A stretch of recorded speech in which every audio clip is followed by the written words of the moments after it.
The views expressed on this program are those of the producers and individuals appearing on this program and do not necessarily reflect the views of the Sun Prairie Media Center staff, its video service providers, or the staff and elected officials of the City of Sun Prairie.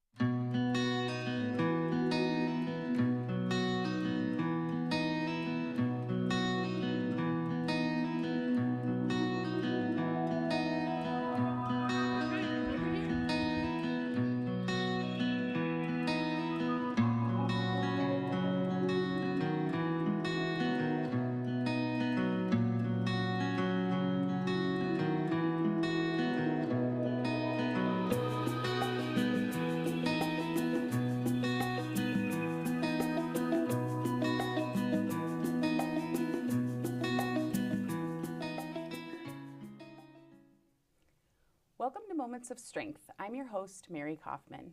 In this show, we celebrate the incredible resilience of mothers, showing up through life's challenges, growing through every triumph, and carving out space for their own passions and identity. We're here to uplift and reassure every mom that you are not alone, and asking for help is a powerful strength. Each episode brings a story of motherhood's beautiful chaos. I'm happy you can join us for today's inspiring journey. And today's guest is Wendy. Wendy, thank you for coming. Hi, thanks for having me. Yeah, of course. And you and I actually met at the Her Day conference up in Oshkosh, which was a great experience.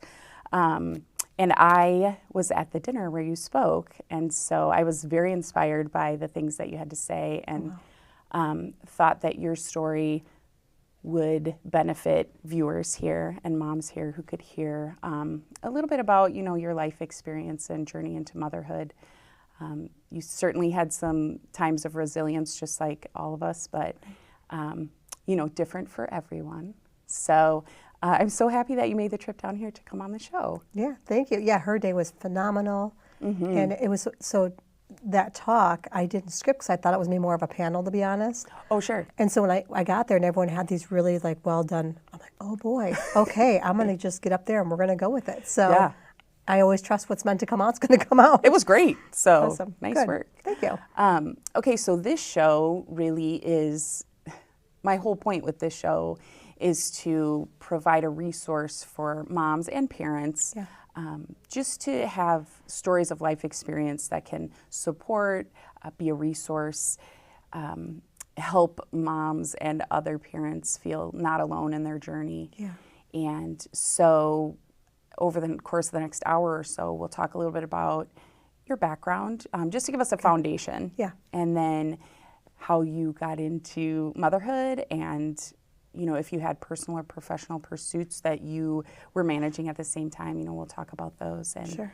And then we'll wrap up. Sounds good. Okay, great. So tell us a little bit about yourself. Oh gosh, I usually like to tell people that my life story should be like a season of the Jerry Springer Show. Oh dear. Yeah, we've had some crazy things happen in our family, but just kind of a brief back history is, I grew up in Illinois, just my sister and I. We had two stepbrothers, and so my biological father was out of the picture from the time I was 4 months old. He was abusive from what we heard to my mom, and so she just kind of picked up and left one day when he was at work. Mm-hmm. So he couldn't find us. It was a story. Mm-hmm. And she remarried when I was, just over a year old, but I wasn't 2 yet when she remarried. Okay. And she only went on one date with my stepfather, by the way. Wow. And they got married really quickly. Mm-hmm. And he was not so nice. We grew up in an abusive household with him. Yeah. Very mean-spirited in the words he used. He, beat us with a belt, that sort of, goodness, yeah. Wendy. Not fun. And so his boys then would come over, and so then I was the youngest of the 4 kids. Mm-hmm. So that's how we grew up in Illinois. How much older was your sister? She's 2 years older than me, and then the brothers are 4 years and then 4 years. So Gotcha. Okay. Yeah. And then around 1985, they decided they wanted to own a bar in Wisconsin. Okay, that's a choice a lot of people make here. Right. Just this, we're like, what? My stepfather worked for Coca-Cola. My mom was a bookkeeper. Okay. And this was what they decided to do. So they moved us from a bigger area in Illinois to this really tiny town in Wisconsin. And it was culture shock for my sister and I. Oh, I bet. Because we went from this big school to this little tiny town that was like 700 people, you know, with a K through 12 school, which we weren't used to. And how old were you? I was in 5th grade. Oh, 5th grade. So I was 11 years old coming in, and it was such a weird time, you know, and then being thrown into like the bar business and having all these strangers talking to you all the time. And it just was so weird. It's such a weird, you know, part of our, part of our childhood, you know. And 700 people, I mean, they know you. Now you own the bar, so everybody goes there. Yeah. And, you know, to go from probably some sort of anonymity to now, I mean, it's just the way it is in a town that size. You know, people know who you are and what's going on. So. Yeah, and we were on our own a lot. We found when we moved, because they were working the bar. So my sister and I were 11 and 13, and we did all the housework, we did all the cooking, you know, that's a pretty young age to do all that stuff. And we just kind of raised ourselves from there. I mean, we didn't like check in. We'd be out at all times of the day with our friends, and Right, and back then, no way to track you. Right, yeah, no cell phones, you know. Hoped you showed up at the end of the day, really. Right, exactly. Yeah, so, you know, we had a very strange childhood, I would say, things that most people don't experience. And of course, being in the bar, you know, when I was 16, I met a man who was 29 years old that I started dating. Wow. And nobody thought to say, you know, this isn't okay. Yeah. You know, so yeah, That's very a strange. huge age difference. Yeah. So then I actually ended up marrying him when I was 18 years old, and that's kind of when my motherhood started at 21. You know, but to think back now, like now that I have daughters, there's no way. Well, this is how we, you know? are in motherhood. It's like, what happened to us?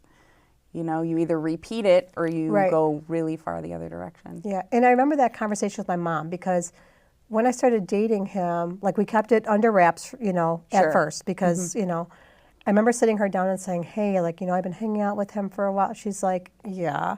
And I think she kind of knew, but then I told her, and her response was, well, I feel like if I was to forbid it, like you'd do it anyways. So, and it's probably just a phase. We always laughed about that later on, because it's a long then phase. Obviously, you know, and there was so much, it was so much more complex, because he was living with a woman and had 2 kids already. Okay. So, and then he starts dating a 16-year-old, you know, and I'm just naive and dumb at the time. Sure, well. Honestly, I thought I was so mature for my age at 16. Oh, gosh. I know. I go back and I think about it, I'm like, oh, God, I was so naive. Yeah. You know, so it was a whole thing, like so many like wrong turns back then, you know, but it was what it was. Yeah. And a lot of times you're just making decisions. I mean, you're not mature enough, you're not developed enough. Yeah. And you're making decisions based on the environment around you and, you know, what's imposed on you. And you could try to make good choices, but, you know, if you're not researching it, and you're not at 16, you're really just living whatever is around you, essentially. Yeah. In my friend group, I only had a couple close girlfriends, you know, and otherwise I hung out with that older age group, because I lived in the bar most of the time. Yeah. You Did know? you work? I mean, I guess you were 16, so you couldn't work behind the No, bar. we helped like, after she would close, we'd help like reload coolers and that sort of things, you know, so we'd be up till 3 in the morning loading coolers and sweeping, that sort of thing. And that was just your normal Yeah, that was situation. just our normal, you know. So, and I always smelled like smoke because I was in the bar, and that was smoking indoors back then. That seems so long ago now. No. And then your hair would just be just reek of smoke, and What about school? Did you do other things at school, extracurriculars or sports or anything like that? Yeah, I was more involved in stuff than my sister. We both did volleyball through high school. I was in band and choir, the forensics team, so that was some speaking. So we did a lot of things, but like our parents never showed up for anything. You know, like I remember her at one of my sister's volleyball games, and they came to one concert, you know, but I mean, otherwise they weren't present, because they were always working and just, you know, it's so interesting. My sister just brought up this memory. So we used to do a lot of babysitting back then, you know, when we were younger. And this one couple, they had 2 kids. And now that I'm an adult, my sister was like, wasn't it weird that we babysat them? Because they weren't that much younger than us. But they'd always ask us on the weekends, excuse me, to come babysit. And they were such a nice couple and everything. And years later, my sister had a conversation. She asked, you know, the dad, she says, hey, wasn't it weird that you had Wendy and I babysit? Because the kids weren't much younger, you know? Yeah. And they're like, well, we just want to make sure somebody was looking after you. I was like, oh. Wow. Yeah, like they saw, oh, I get emotional. Yeah, my God. But they saw that we weren't being taken care of, you know, and so they thought, well, at least if they're in our home with our kids and stuff, we know that they're somewhere. Yeah. And we never saw our lives that way. We thought that we had it really good and we could do what we wanted. And whew, that was kind of a punch in the gut. Yeah. And a lot of reality in that, you know. It is a testament, though, to like how we should be. Right. You know, just the sense of community and and you know, your mom, she was a mom too, you know, and she was having her individual experience, and we don't know I mean, obviously I don't, but even you might not know, you know, all the things that she was enduring, and people make bad choices, and you know, there are bad people, but again, they're dealing with, you know, the environment that they're in, and maybe the residuals of a choice they made, and they might not know any better either. You know, how it's like, so hopefully this show, you know, if anybody's watching, it's like, you know, there are other ways to do that. And just for the people who were taking you in and just keeping an eye on you and not making you feel like something was wrong. I mean, that's angelic, really. Well, and to your point, like with my mom, my sister, my sister's really smart. She's like, you know, generational things are very interesting. Because figure my mom was a boomer, and so then her parents, her mom was in the home, right? She didn't work outside the house. I think she worked in a daycare or a bowling alley for a very short time, or a nursery. But otherwise, the moms were at home. My mom's generation was getting out into the workforce, right? They wanted to make a name for themselves, be career, because my mom worked most of my childhood. And so that was very important to her, you know, and she was very brilliant. She was very great with numbers. She was an accountant, very smart. And I think that generation, the careers kind of came first, and the kids kind of fell to the side. Where then my generation comes along, the Gen X, and because we felt like we were left alone all the time, we were the latchkey kids. We become helicopter parents. We overcorrect, and I feel like every generation has its kind of thing. alters. So it's Yeah. And you know, the funny thing about it was we didn't feel like we were being, I mean, there were kids who felt neglected but we didn't know. But in general, we just did stuff, and that was just normal, you know. But now, as parents, we look at our kids, and it's like, you're for sure not doing that. And we can track them. You know, we have lots of controls, but we're just like, no. You know. Because of our experiences. And we didn't realize that, again, we never thought of our lives as even being beaten with a belt. We didn't walk around like, oh, we're so abused. We just thought that was a consequence. That was just, that's just how it was, and like everybody experienced it, and we never thought anything of it. It wasn't until I became a mom that I started kind of have these flashbacks of the childhood. I'm like, oh my gosh. Like I would never, you know, and so then you look back, you're like, wow, we were kind of abused and neglected through our childhood.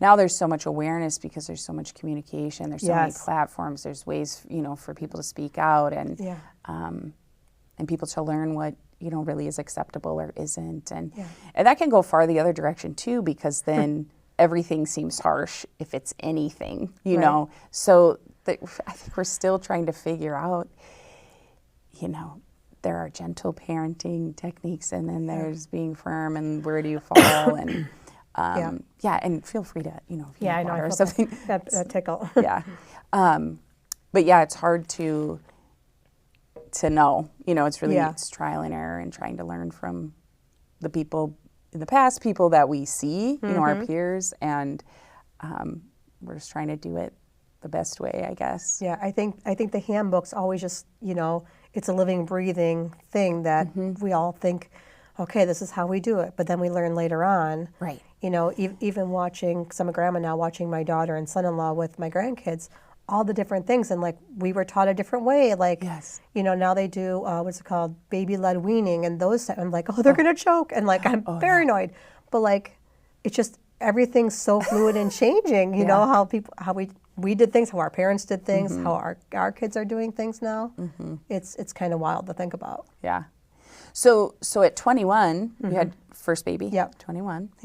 And girl, you said. I have two girls, yes. 2 daughters. Okay. And then how much Well, first of all, how was that? It was interesting. Yeah, so I loved being pregnant, even though I developed this weird rash. I forget what it's even called. It was a hormonal rash, so I itched so bad through my pregnancy, and it didn't go away. So I had like, almost like hive-like, but it's spread out through your body. It didn't go away till like a week after I had her. And it's from hormones? Yeah, being from pregnant. hormones, yeah. Oh, it's like my called, gosh. someone's screaming it who's watching it, I'm sure, saying it's puff or pop, or it's called something with the P. Anyways, I loved being pregnant with her, just having somebody with me all the time. Yeah. You know, and I feel like I was so young at 21 to have a baby. But I remember so I was in labor for a long time with her. Okay. And after I had her, it was like I had her at just before 3 o'clock in the morning. Everything settles down, you know, everyone leaves. My ex-husband went home. He didn't stay with me or anything. I remember getting up that morning, it was like 7 o'clock in the morning. And I thought, I want to see my baby. But I was too afraid to call anybody. Yeah. So I got up, walked down the hall in my little gown and stuff, and I'm just looking in the nursery, and a nurse comes over, she goes, oh, can I help you? I'm like, can I have my Where's baby? my baby? You know, and I remember feeling so sheepish, Yeah. can I see my baby? Oh yeah, we'll bring her down. I'm like, Yeah. now I think back, it's like, Well, you're just by yourself, and you're Right. fairly young. yeah, You know? not knowing how everything works. And, you know, I mean, I feel like I was even so naive that I didn't even realize, after I gave birth, that I had to deliver the placenta. Oh, sure, yeah. So I was like, what do you mean push again? Yeah. I was so The confused. baby's out. Yeah. And the doctor that delivered, it wasn't my doctor. My doctor just wasn't there, which sure. is unfortunate, it happens. But this guy was kind of gruff. And in my head, I remember women having conversations about, I had this many stitches or whatever. Yeah. So he gets done, I'm like, how many stitches did I have? He's like, does it matter? Like, Wow. yeah, really gruff. I'm like, I guess not. Yeah, it was just a weird thing. Yeah. He didn't explain things to me as they were happening. I just remember feeling kind of lost and I don't know what I'm doing. Yeah. You know? Now you have to take care of another person. Yeah, and then when they send you home, it's like, someone's letting me take this baby home. I know. This is mine now? This is so weird. What do I remember panicking on the way home, what do I do now? You know? But it was pretty cool. She was just such a good baby. You know, she didn't sleep through the night till she was a year old and stuff. But and that's Jennifer, my oldest. And, you know, I just remember, you know, maternity leave, I was only off for 6 weeks and then just wanting to cry when I had to go to work. How do I hand this baby over to somebody now? Yeah. That was hard. Did she go to a daycare or? It was a lady who I had worked with when I was 13, 14 years old. I worked at this little restaurant, and she's an older lady named Marlene, and she moved away and we were pen pals for years. And then she moved back, and I don't even know how it got decided that she was going to be my daycare. Sure. She lived in an old folks home sort of a thing. She lived on her own, right? So I mean, you could tell her age. Independent living. But, Independent living. So it's just strange to think back of now, but she was awesome. Yeah, you know, great. she was so caring, and she would take pictures of her, and you know, I'd come to pick up, and that's when you develop film back then too. Right. She'd have me a stack of photos from their times together, and yeah, it was pretty awesome. Well, that worked out. Yeah. I mean, thank goodness for Yeah. that.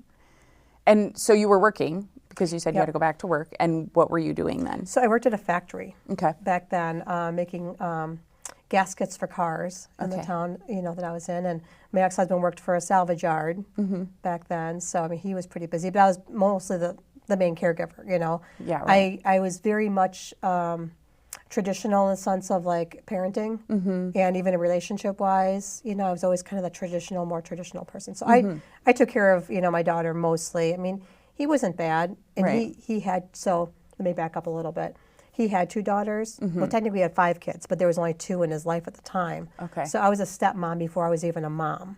Right. You know, so that was awesome because his daughters were amazing. You know, so they never gave me any grief or nothing. They were just, you know, it was the perfect, we didn't even use the word stepmother, stepdaughters or anything, you know, but they were awesome. And how old were they? So they were, oh gosh, let me think now. So when I met them, they were 3 and 8. Okay. You know, so. It was probably fun having you around. It was I mean, kind of because you fun. were not I was young. a curmudgeon, you know. Because figured their dad was 13 older than me. Their mom was 10 years older than me. So I was I was more like a older sibling older sister, kind yeah. of, you know.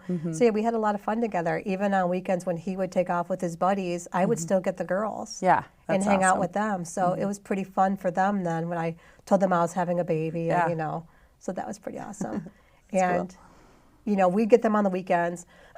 They'd come over and play with Jennifer, and when Jennifer got old enough, we'd take them home. She would just cry because she'd have to come home to an empty house and after having her sisters there. And that's when I started like, I kind of want to have another baby. And he didn't want another one, so I really had to like push that. I'm like, I felt so bad. I'm like, she's got no one all week long until her sisters come over, So eventually, obviously, I won that war. Yeah. And I had our second daughter, Caitlin, when I was 24. Okay. Right, 24. Yeah. So 3 years between. 3 years between the two girls, yeah. Yeah, and still working? Still working, yep, still at, and I changed jobs in between. So when my oldest was a year, I quit the factory. I took a voluntary layoff. Oh, sure. So then I worked at a little grocery store for a short time, and then I got a job at a hospital working at the front desk, or at the clinic, I should say. Okay. A front desk job. That's a good job. That's a fun job. It was, I really liked working at the clinic, and so by the time I had Caitlin, I had moved down into the insurance department. Okay. And so I was doing like insurance billing and that sort of thing. They just trained me, which was awesome. So much different setting than working in a dirty factory. For sure. Yeah. Yeah. But with the second baby, like the birthing and all that, like I felt like I was like a pro. Like now I know what to you'd already been expect. through it. Yeah. So the next morning after having her, I remember getting up and like putting on my face, doing my hair, and like, can I go home? Yeah. Yeah. So you kind of feel like you knew what was going on.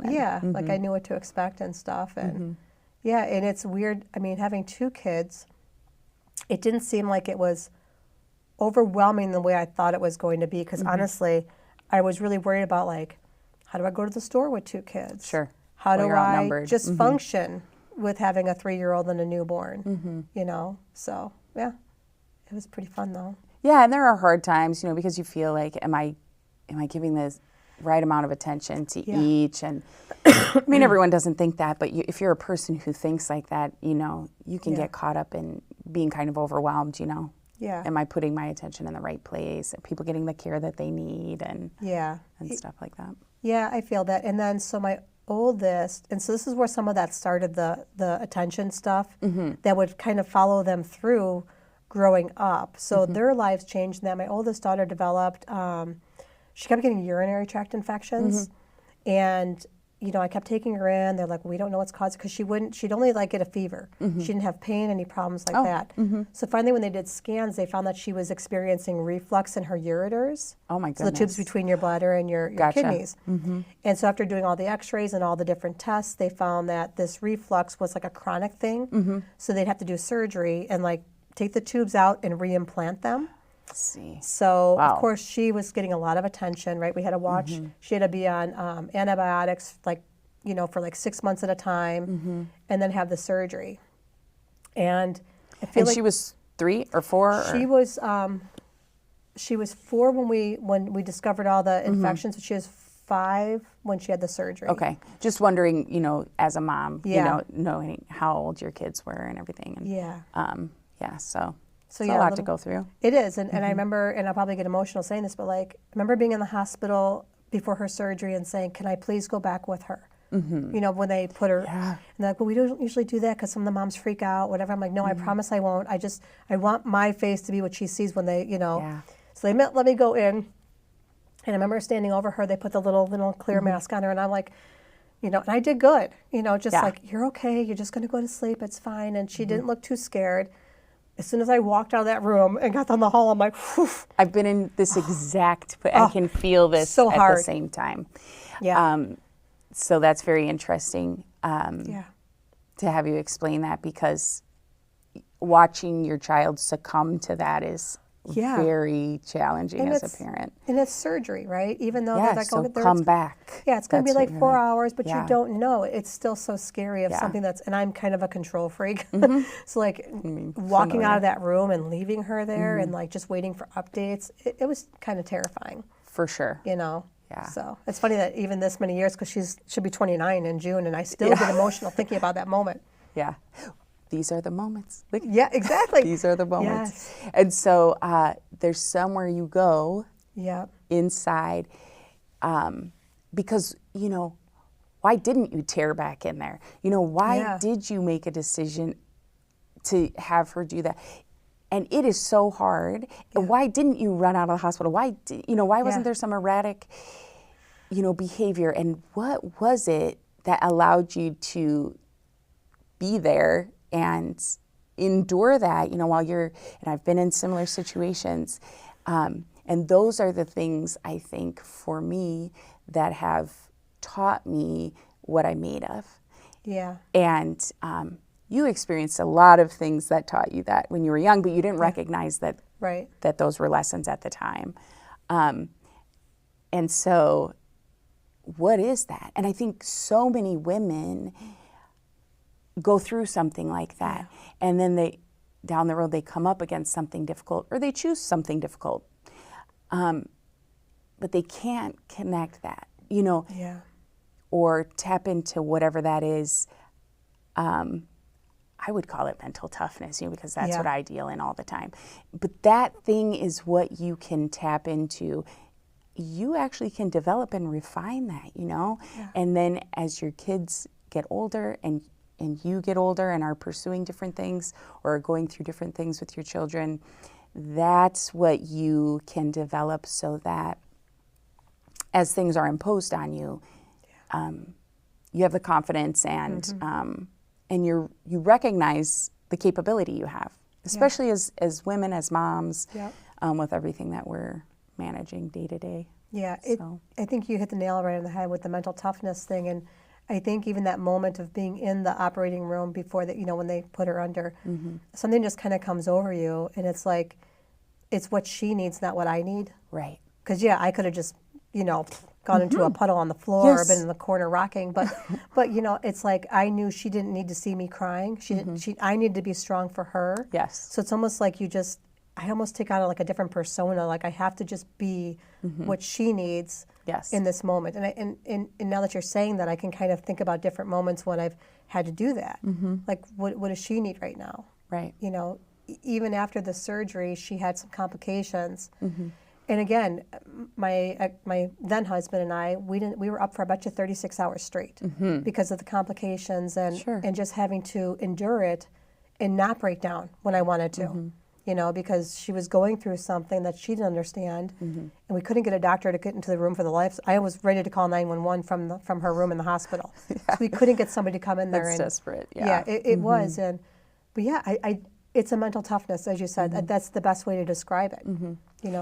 And you finally, I think, are completely selfless. Yeah. And committed to motherhood. Right. In those moments, you realize, wait a minute, I would do literally anything. I am doing whatever it takes. Yeah. Yeah. Yeah. And I remember my mom was there. My mom was could be a very difficult person. She's gone now, but she made things tougher than they had to be in the hospital. Okay. And there was a point where I'm just like, I wish she would just go home. Like, because because the nurses were just like angels on earth. Yeah. The nurses were phenomenal with my daughter. My mom would get kind of lippy with them. I'm like, please don't do that. And I never really stood up to her, but I'm just like, they're the first line of defense for my daughter. Like, they're who I get to go to and talk to. So like, please just, I when she finally did leave the hospital, I swear to God, the nurses almost stood up and did an applause when she left the hospital. Like, oh, thank God, that woman's gone. That's so hard. It put more stress on all of us that she was there. I don't think she meant to be that difficult, but I'm her daughter, so she wanted to be there for me, of course. For sure. But she just had a difficult personality. And everyone isn't self-aware. And that's it. She wasn't self-aware. Yeah. And then even if you're around someone who's not self-aware, you have to decide, are you going to be the thing that shows them self-awareness? Right. You know what I mean? Right. And you kind of like are weighing out that. And that's hard. It is. Sometimes you get to a point where you're like, this has been going on long enough. Yeah. And there are ways to communicate that to people. Yeah. Unfortunately, when it finally happens, you're not really in a mindset usually where there are probably more subdued ways to deal with it. It's just emotional and stuff like that. So. And my sister and I were so opposite that way. My sister would fight back. I got quiet. Oh, yeah. So I was always more silent as a child. So it was actually my ex-husband that kind of pushed her over the limit that she left. Oh, yeah. So, well, which was, thanks. that was thanks for him for that, Yeah. in that moment, because she really didn't need to go home. Yeah. Yeah, because it's not helping at some point. No, and it wasn't at all. So he was finally like, Sue, would you just go home? Yeah. And she got mad and she kind of stormed out. But well, at least he did that. And then it's okay. I didn't have to Yeah. then, so that was good. Yeah, that's good. Yeah. So she made it through that. Yep. And she was okay after that. Yep, she was good after that. And But it's interesting, after that she was like a different child. She was never a needy child by any means. She wasn't like, and she became, and I think because of the attention, I had to take off all this work afterwards, right? So we had her like set up in a bed with a TV and a TV tray and bringing her things because, she was recovering from a major surgery. Yes. And so she literally had all my attention, and she kind of became a diva. She really did. A side effect of that. Yeah, and I just saw this personality change with her where she just, go clean your room, and it was just like a complete meltdown. Oh, right. And yeah, it made, and we laugh about it now, but she just changed so much after that. And so like, as a mom, when she got into school, we dealt with things like, and it's hard even to talk about now. We've had these conversations with my two daughters. My oldest, the school would say, oh, we think she has ADHD. And it was a time, so she would have been in school. She was born in 96. Okay. So there wasn't a lot of information around girls with ADHD. Right. And I was just like, I was firm against it. For sure. She doesn't have that, because I would watch her. She loved books. She loved TV. She could concentrate. She was very smart. I didn't understand what it fully was. Right. Right. And looking back, hindsight, I'm like, oh, she probably totally was ADHD. But also that was kind of a newish thing. It really was. We didn't know, and it wasn't really public. And I remember every time I went to parent-teacher meetings, they'd bring the principal in, right, as backup, trying to say, well, she should get, checked. I'm like, oh, for Pete's sake. So I finally took her to the doctors. I'm like, this is what they're telling me. Back then they had, remember Sylvan Learning Center? Yes. I don't even know if it's still a thing or not. I do remember that. Yeah, so we took her there. They're like, yeah, she does great. She's very bright. She's, but the doctor's like, well, if you want, we can try her on this one medication. It's not a stimulant. We had her on it for like 2 weeks. And if she wasn't busy doing something, she was sleeping. Oh. I'm like, I can't do so this. hard. Yeah. So I pulled her off of it, and we ended up changing school districts because I was just sick and tired of hearing it. Yeah. So changed school districts. She just seemed to do okay in the new district. But as she got older, we just found like she's very bright, but she wouldn't do her homework. So there was always a struggle with her in school. Meanwhile, my younger daughter, her personality, we always describe it as she walked in and school could start. Oh, yeah. Right. She was just kind of the social butterfly. Sure. Very smart. She got great grades. She didn't struggle in school. My older one, it was always parent-teacher meetings. She's not doing her homework. She's so smart, though. Why aren't you doing this? She just kept struggling. So all of my attention went to my oldest daughter, right? And even though my younger, because she's doing great, you know, we don't need to worry about it. It's fine. But the fallout from that is after she graduated and she finally told me how she felt about that. She's like, you barely came to my parent-teachers. I know. I'm like, but you were doing good. I know. You know, but yeah, it's hard. She has some strength from that, though. Yeah. You know, I mean, of course, there's emotion and stuff that comes. Well, I think it's going to get emotional talking about this stuff today, but yeah. Sorry. No, it's okay. Yeah, but these are the things that we go through. Yeah. You know, and it's okay to feel like that. Yeah. And the other thing is, you were never a mom before even you were a stepmom. You were never a mom before that. And then you had a daughter, so now you're a mom and a stepmom, but to a baby. And so you're never the same parent, you know. And then you parent that child differently than you parent your next child because they are different people. Also, you're a different person now. Right. Now you have 2 kids, and you're just never the same parent because you learn at birth order, you know. Right. You know, there are different thoughts about birth order, but it's like it does affect who you are because you're not being parented by the same parent. So 100%. So, you know, you didn't love her any less, you know. No. Yeah. You almost just relied on her because she was doing what she needed to, you know. Yeah. And as a mom, it's like your attention is drawn where the big storm is happening. Yeah. And if everybody else can manage themselves, that's helpful to you. Exactly. It's helpful to them. It's helpful to the situation. But if you have a child who perpetually is the storm, you know, sometimes the other kids feel. Yeah, and there was shifts for them too in that when I left their dad, they were 7 and 10. Mm-hmm. So I was 31 years old when I left him, and that was an abusive relationship too. Mm-hmm. You know, more so in the pushing, shoving, but just manipulation, control, jealousy. Gotcha. So there was things that they grew up in a household that was always very tense. Mm-hmm. You know, because I grew up in an abusive home, so became like this person who could read a room. Like when the energy shifted when he would come from work, like I was always walking on eggshells. Mm-hmm. So they grew up in that atmosphere as well. Mm-hmm. So after I left him, you know, I remember my oldest, she's also become very perceptive. It was maybe a couple months after I left him, and she said to me, she's like, "You don't yell anymore, Mom." Mm-hmm. Oh, talk about, you know. I know. Again, because I was always on edge, I was trying to make sure that they were always just, you know, well behaved. Don't upset the monster. Right. Yeah. Let's not have a blow up or whatever, because then I get yelled at because they're not doing their thing. So there was a shift for them, and now I get to parent and more step into it. Although it took me about at least a year to kind of figure out who the heck am I. Oh my gosh, decompress, at 31, heal. Being a single mom for the first time ever, I had to navigate those waters. Mm-hmm. You know, and I started a new job.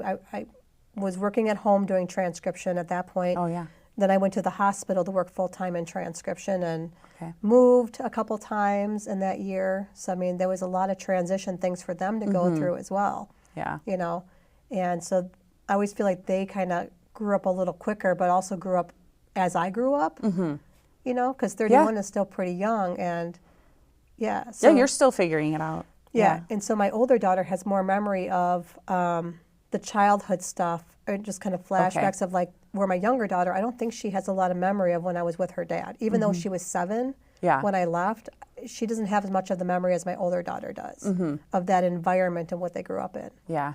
You know? Yeah, she probably just, I mean, it was probably normal. And her body probably remembers some of that, but like, I'm sure. you know, maybe consciously she just can't conjure that up or something. Yeah. So leaving and then the not yelling thing, so you can kind of exhale. Yeah. You know, sometimes it's like, who cares? Like, just give me a room. I'll live there. Bring the kids. It's better than a home that is not healthy. Right. You know? But then you have to rebuild, you know? Yeah, and navigate not being able to co-parent well with him. Mm-hmm. That did not go well.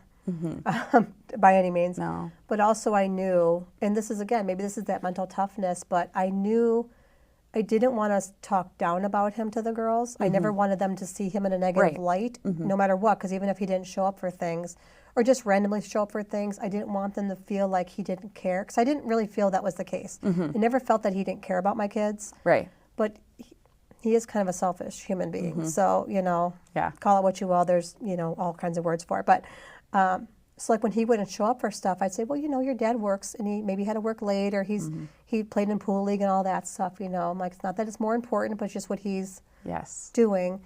And then again, as they got older and they started to grow into and get to know who he was on their own, they shifted their relationship with him based on that. So I always kind of took some pride in that. I never wanted to, you know, ruin their relationship because of how mine was with him. Because that really was your experience. Right. But I understand the need to choreograph and present. You're trying to present an environment that is healthy where there's some dysfunction. Right. So you're coping and you're trying to compensate for what's missing. Yeah. You have an idea in your mind of how you want the dad to be. He is not doing that. So you try to paint this picture that, like, your dad's great. Right. I want you to grow up believing your dad is great, even though I know these things about him as an individual. Yeah. So that is one way to do it. And there is a flaw with that because, and maybe you think this too now, but it's like, that's a whole bunch of work. Yeah. And they already know. Yeah. And they already have a relationship. And I think, they're just not consciously thinking about it. Like, I think they appreciate, you know, if there's like not fighting or something. Right. But it's a lot of work on your part as the mom. Yeah. When you already have to be yourself to them, you have to work, you're doing the house stuff, you know, you already said like you're doing most of the parenting. And the person you're doing that for, him and them, Yep. well, he's not appreciating it, right? So there's no reward there. And it created some resentment. My oldest daughter told me this because she always felt, because I was always like, it's your father, you should respect him, right? At his house, he's got his rules. And I tried to play like kind of a mediator position. Of course, yeah. But what that developed for her was she felt like she had to now walk on eggshells around him. Right. And so she grew up, again, becoming what I grew up in, right? Reading the room all the time, walking on eggshells. I mean, obviously I didn't mean to do it, but then she had this resentment with me in her later teens, she said, where she was like, it's because of you that I felt like I didn't have a voice. Yeah. So, yeah, even if you think you're doing the right thing. Well, you were protecting. Hindsight, you know. So I don't know what the real answer was to do, but that was hard to hear from her. Yeah. And for a while, we would go round and round because I thought I did my best, and we would butt heads quite a bit because I wasn't willing to see it from her perspective until like a few years after that. Because then we all kind of did some counseling, my daughters and I, separately. And I was like, oh boy, she had a different lived experience than me. And it was hard because, like I said, we had some words. There were some screaming matches between her and I. Sure. Didn't have that with my younger daughter. Honestly, my younger daughter and I, we had only had one argument, which was so bizarre to think about as a mom. Yeah. But we really didn't butt heads. But she learned to mask a lot. Oh, yeah. Through, because she saw her older sister headbutting with me. So she was a former version of me then. She got quiet. Yeah. So it's That's so interesting. Yeah. It's so interesting to watch how some Repeated. of this generational stuff, like it repeats. So my oldest became kind of like the way my sister was in our childhood, and my youngest became me. So it's interesting because my oldest and my sister are best friends. Yeah, that's funny. I love align. it that they're align. they're very much aligned, which I love seeing. Yeah, that's nice for them to have that relationship. Yeah, and it's an effort to protect your kids, but really the person you're protecting is the person you're trying to protect your kids from. Yeah. And so I don't know, every situation is probably different, and you don't want your kids to see who somebody really is, and then you chose them, and then you're choosing to stay there, Right. and then there's all kinds of stuff going on there. I don't know, but I think in the end, being the person they can come to, maybe she tells you that, hey, it's because of you that I walk on eggshells, but she's still coming to you to say it. Oh yeah. So there's something there that you did right, and you have those relationships with your daughters because of that. Despite the protecting, despite the choreography, they're still coming to you. It's so true, and there have been instances. I mean, really hard things that it's hard to come to your mom with. That I've had the girls have to come to me and say that this happened. I'm like, my oldest specifically, she's really had a lot of rough things happen to her, and one in particular, she had to come to me, and she was assaulted, and to know that she was able to come to me and not push that down, not keep it secret, or I was the first person that she told right after it happened. It was so hard, and again, it was that time as a mom where I'm like, what's the best thing for her right now?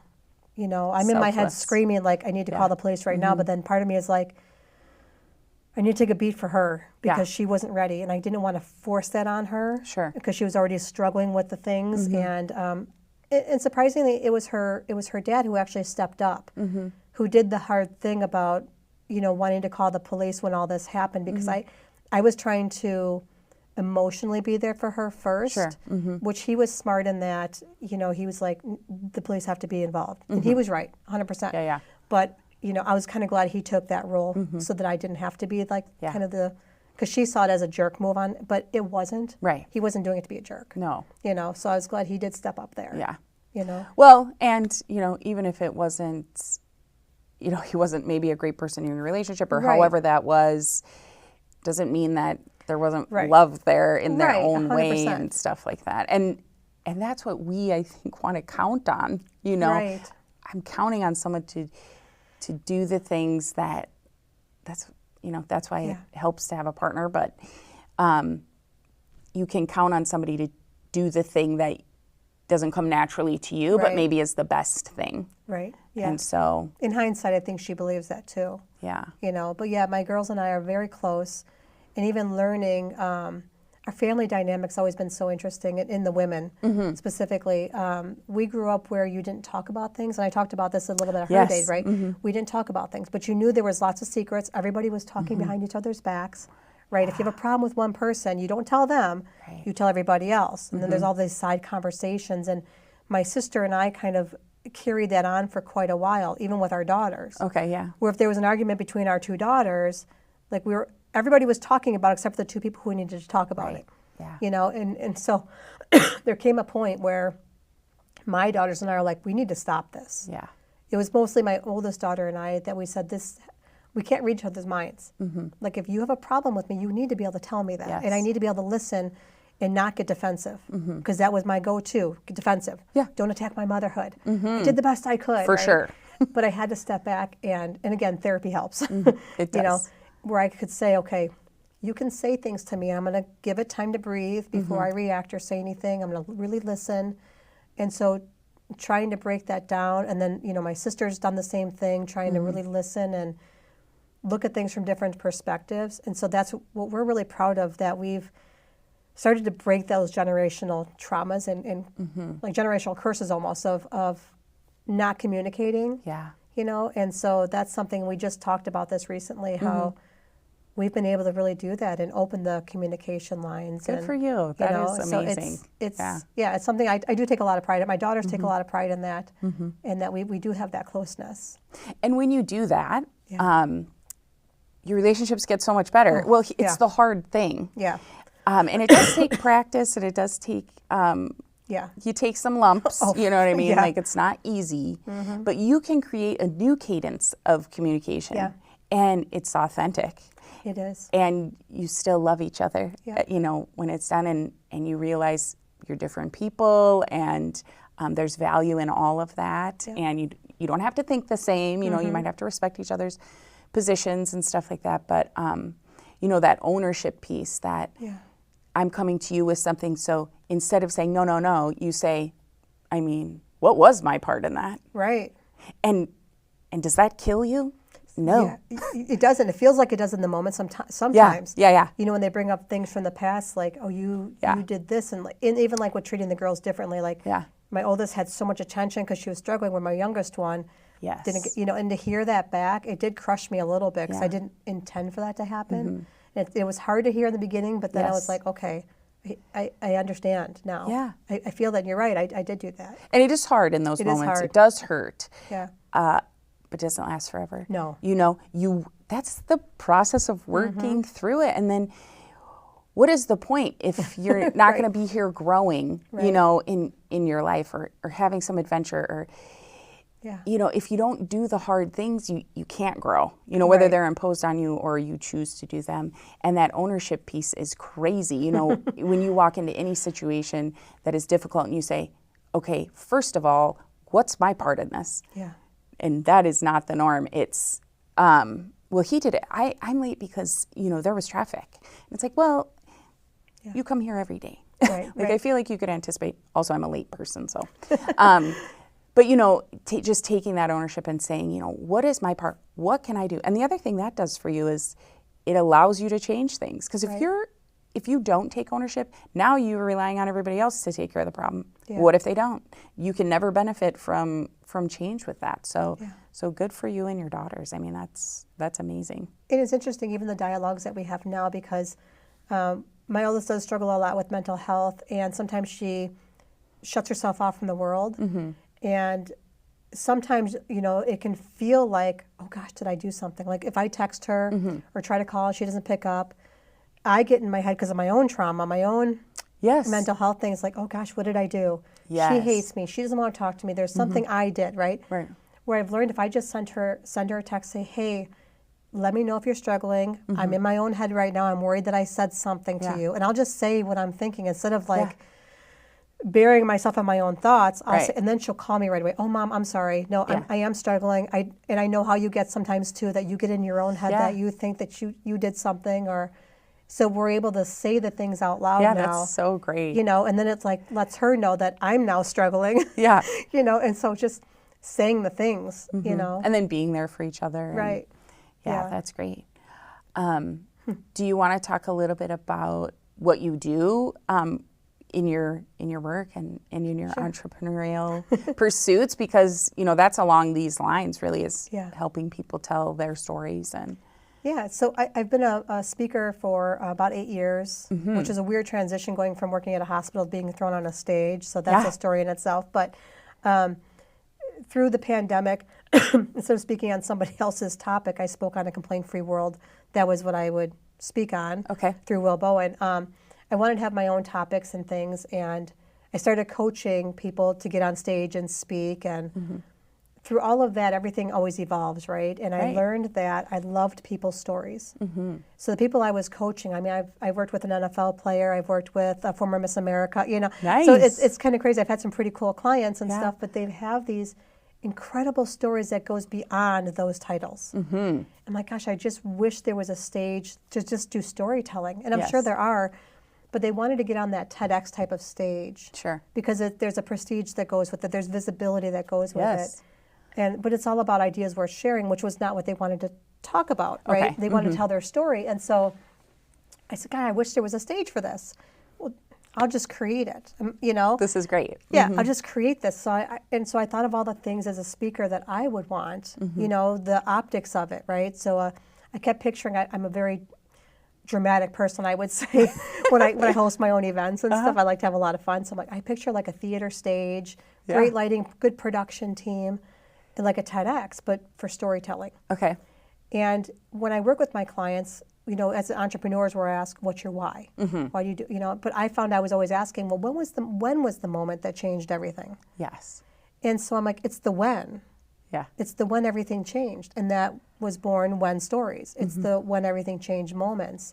And so I created this stage that then turned into a stage, a book, a podcast, all these different visibility assets. Yes. So they get to tell their story, and now here's all these assets for these speakers or coaches or entrepreneurs to have, where it's the visibility. Right. You know, and wow. We just launched it this past fall, and it has grown so quickly, and I've met some really incredible people. And originally it started out as a stage for everybody, men and women. But after the first event, you know, I had some conversations with some other coaches. They're like, it feels like it's a stage for women though. Like we had 3 men the first time, they had amazing stories, but I'm like, you're right. I feel like this is a time when women really need to tell their stories. And so we shifted to this last event being a women-only platform.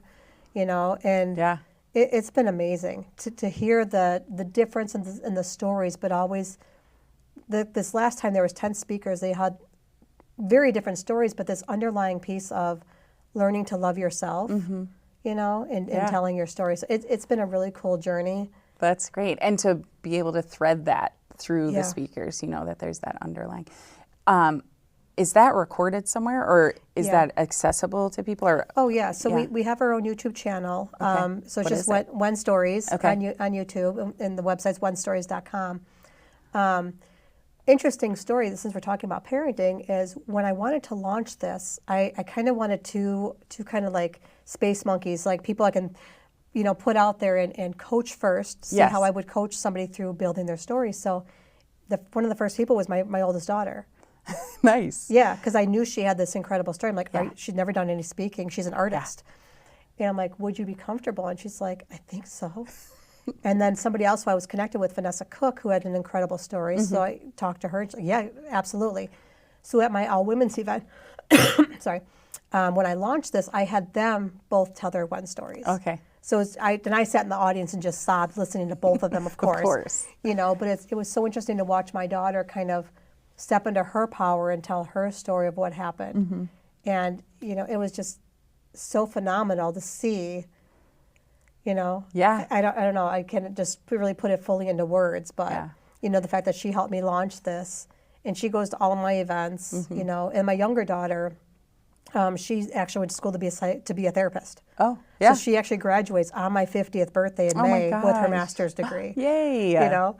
So that is cool how that lines up. Yeah, and so it's interesting. So like in my coaching, from everything I've learned from my younger daughter, and she shares a lot with, going to school and college about what she learns about trauma and all those things. And I feel like I've been able to kind of like grab onto some of those pieces in my coaching, so like my daughters have had such a big hand in what I've built. Yeah. I don't know if I could have built it without them and their insights you needed them too. to be part of the story. Yeah, it's wild to think about now. Yeah. And I now have a very supportive husband, which also helps. Oh, good. Yeah, that's great. So is this? I mean, this is what you're doing. Yeah. And are there aims beyond this, or enjoy and do this for now? I feel like this was my calling. Yeah. Sometimes with all the different steps I've taken between the hospital, just learning to get on stage and speak, and then starting my own coaching. I've seen this evolve. Yeah. And now I feel like everything that I've done has led up to this platform, and I have big aspirations for this. Yeah. I mean, it sounds fantastic. Yeah, because right now we're in the Milwaukee area, and the next event's in June at the Thelma Sadoff Center for the Arts in Fond du Lac. Okay.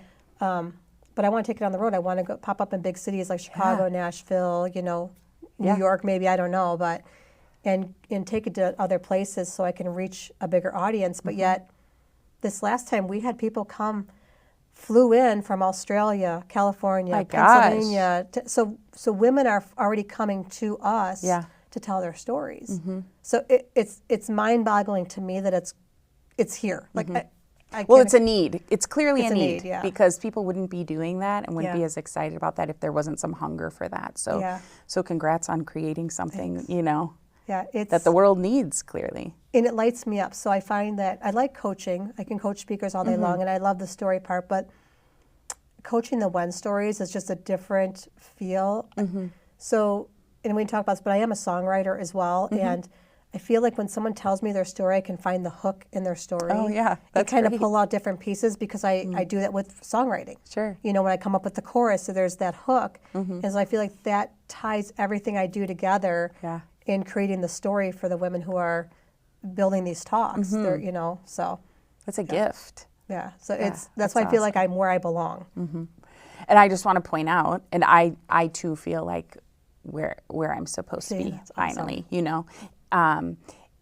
but I'm also 51. So, so we're close. I just want to point out, like, it takes time. It does. It doesn't mean you shouldn't have an aim, and I had aims.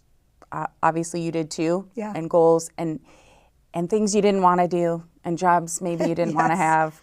But I think being present in those jobs and learning what you can from those experiences, whatever those things are, eventually, if you're focused and you want to do something else, or you feel like there's something else you should be doing to contribute to the world, it shouldn't be looked at like my current circumstance has nothing to do with that, because it for sure does, Right.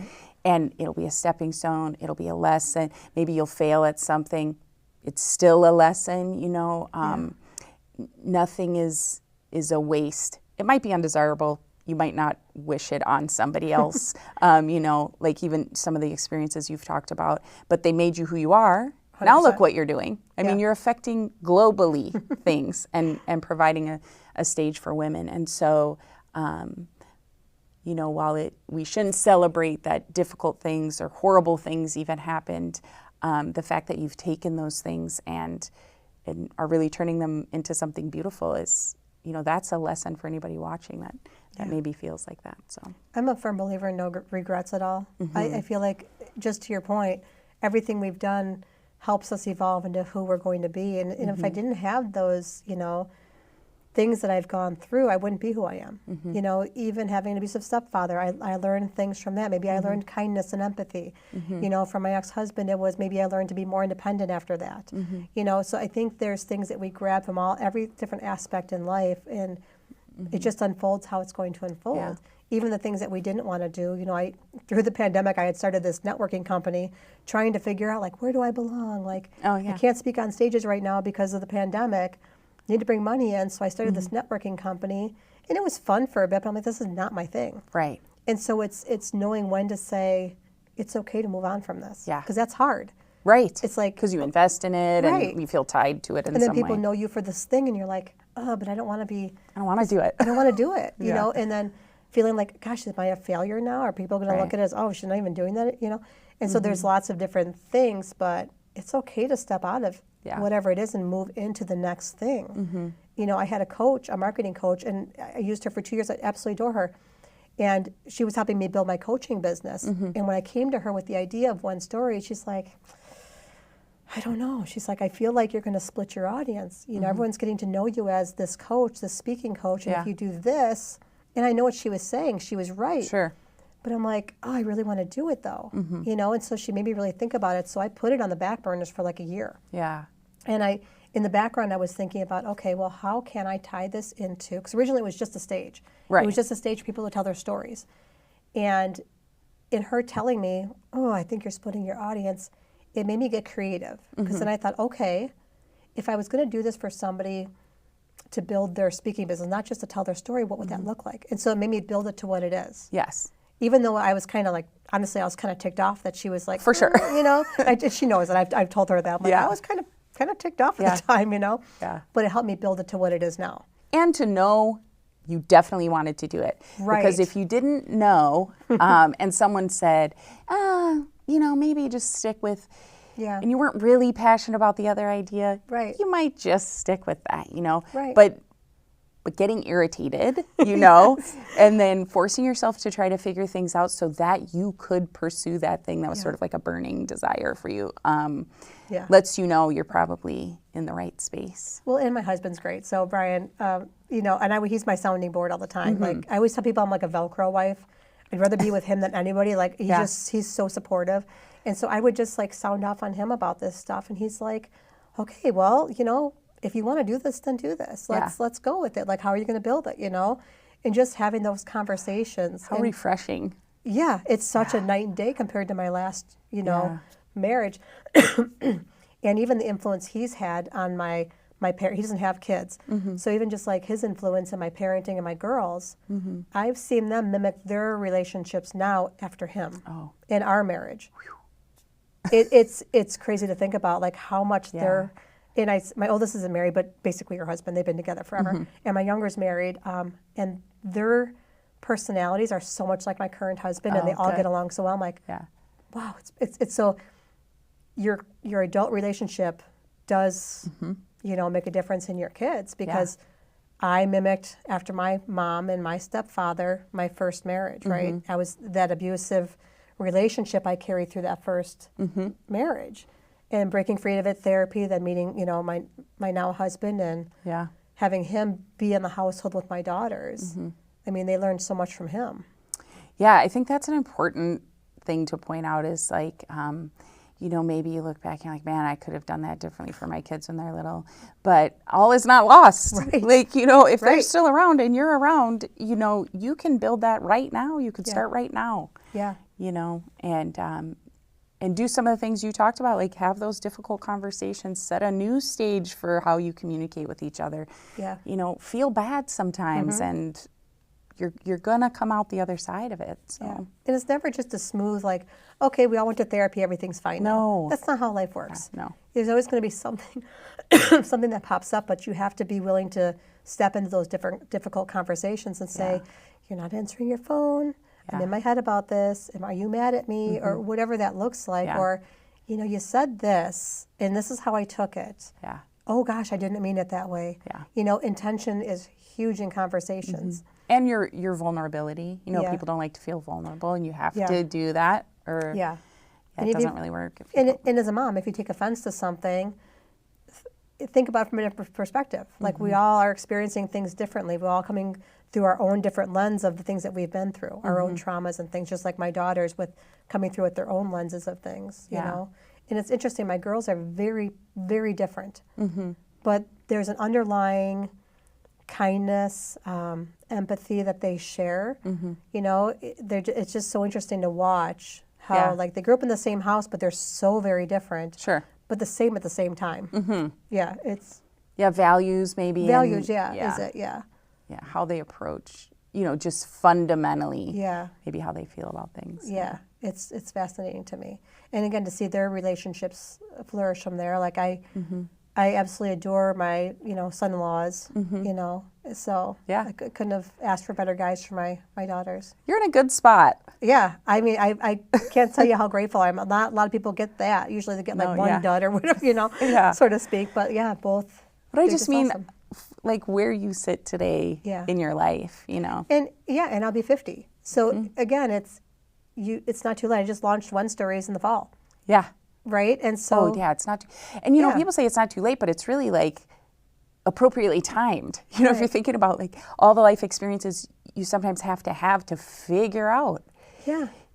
Because you change as a person over all those years too, and you try things and maybe you don't like it. And so you get to this point where it's like, oh, okay, well, I figured out some things that I want to do because I want to do them, not because somebody else is presenting me an opportunity necessarily. It's like you want to run towards something finally. Right. So. Yeah, exactly. So that's in my work that I do. And even stepping back, because now I'm a grandma. So now I have 2 grandkids, right? So my younger daughter's got 2 kids and 1 on the way. Okay. And I learned from my mom's sister, my aunt. I'm very close with my Aunt Debbie. She's like one of my favorite people. I'm watching her with her grandkids. And she's always said to me, she's like, I had my time to raise my kids. She's so I do things, because she's got grandkids with her son and her daughter, and they raise their kids just slightly different. But she's like, so when I step in, she babysits the grandkids. And she's like, so when I step into their homes, it's their way. Yes. Not my way, it's their way. And so I learned that from her before I even had grandkids. So I knew when I don't think my oldest, she doesn't want kids, but my youngest, I've always thought, that's what I want to be like with my grandkids. Yeah. I want my daughter and her husband, it's their way. Yeah. Because my mom was the person who, for Christmas, she always went well overboard. Sure. And my daughter's like, we don't want to live that way, Mom. We don't want, and I know you want to give and all that. She's like, but we don't want our kids to live with a lot of material things. And so they had kind of rules, quote unquote, but in a kind way, like, let's stick to like 3 gifts for Christmas, or, and I've always respected that. So I'm like, okay, you tell me, I'm not going to give my input unless you ask. Yeah. Or if I see something, I'll say, hey, well, just some insight, you take what you will. But I learned that from my aunt and watching her with her grandkids, Yeah, because there is a tendency to be like, right, like, well, this is how I want I to did give it. you all the things, and I want. Yeah. And also, I've done that, so, but then they don't get to have their own experience too, if you're sort of swooping in and telling them how to do it. And they know what their grandma was like too. My mom was pretty overbearing with stuff, and so, and I'm like, I don't want to be that person. Yeah. I don't want to be an overbearing grandma. So there's even lessons from my mom to me as a mom to now me as a grandma. It's so, life is so fascinating. It really is. I agree. That's why I like to have people come here and talk about their. This is, I love that story. you're doing this. Yeah, this is awesome. Thanks. I'm so happy you could come. This is great. Okay, so we talked, do you want to just one more time say where people can find you and also watch the Win Stories or be part of them? Or Sure. So my main website is just my name, wendybabcock.com. Okay. Win Stories, the website is wenstories.com. Okay. And all the information's there. You can apply to speak. And the process is really simple. It's not like a TEDx. Okay. Right. So people apply. I read the application. I schedule a one-on-one call with them, and we just have a conversation. Okay. It's not a sales pitch. There's an investment, but there's no sales pitch. My idea is I'm overselling people on stuff. Sure. If it's the right time for them, they have to be on the other side of their story, whatever the story is, right? Make sure that they're ready for it, because sometimes it can re-trigger some things. Sure. So I want to make sure they're ready for it. And if it's a fit, it's a fit. If it's not, it's not. And that's how I've stepped into this, and it's been awesome. Yeah, that's great. Yeah. Okay, awesome. Anything else you want to say along the lines of motherhood, or anything that we've talked about that maybe we didn't cover? We covered a lot. We did cover a lot. Yeah. I think my only tip is just, it's not too late to stop the generational crap that you've been dealing with your whole life. It's not too late. There's therapy, conversations. Quit thinking you're the only one who's right in I can be stubborn. Yeah. But just learning to say, okay, shut myself up long enough to think about something. Yeah. And come up from a different perspective and being open-minded. It's never too late to reignite relationships, because I see a lot on social media of like kids like separating from their parents, and I wish for them if conversations could happen before that happens. Again, sometimes you have to, Right. there's toxic families, Sure. of course, but I just wish more parents would come to the table and be open-minded to say, yeah, maybe I did mess something up. Yeah. Let's talk about it. That humility and Yeah. that ownership. And this show gives you permission right now today to do whatever you need to do to stop that generational undesirable behaviors and actions. Yeah. So I love this that you're doing this because it does open a whole dialogue for people. yeah, I love it too. Yeah. So so thank you for coming. Thanks for having me. Yes. And don't forget, keep your perspective, but don't be afraid to step into somebody else's like we've done with Wendy today. Be resilient. Lots of stories of resilience in today's episode. Keep showing up. There is something on the other side. Continue to pursue your goals and dreams and be there for your kids as they do that as well. Thank you for joining us. Don't feel like you're alone. That's why we're here. You're in a group of about 2 billion mothers worldwide, and we are here for you. So thank you.